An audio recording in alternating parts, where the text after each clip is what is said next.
तुकाराम मुंढेंनी पुन्हा एकदा मोठा दणका दिलाय. एफडीए आयुक्त तुकाराम मुंढे यांच्या टीमने यावेळी थेट मुंबईच्या भेंडी बाजारात धाड टाकली. तपासणीत काही नामांकित हॉटेलांच्या किचनमध्ये घाण, कीटकांचा वावर, अस्वच्छता आणि अन्न सुरक्षा नियमांचे गंभीर उल्लंघन आढळून आले. शालिमार हॉस्पिटॅलिटी, नूर मोहम्मदी हॉटेल आणि रहमानिया रेस्टॉरंट या 3 हॉटेलांचे अन्न परवाने निलंबित करण्यात आले. तपासणीत कच्च्या मालाच्या नोंदी, खाद्यतेलाच्या गुणवत्तेच्या नोंदी आणि पिण्याच्या पाण्याच्या नियमांकडेही दुर्लक्ष झाल्याचं समोर आले. यासोबतच एफडीएने सर्व हॉटेल्सना काय सूचना दिल्यात ते पाहूया.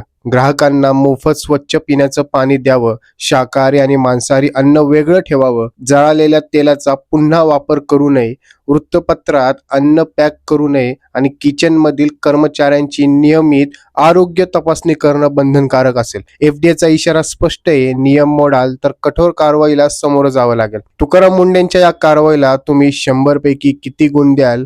तुमचं मत आम्हाला कमेंट बॉक्समध्ये नक्की सांगा.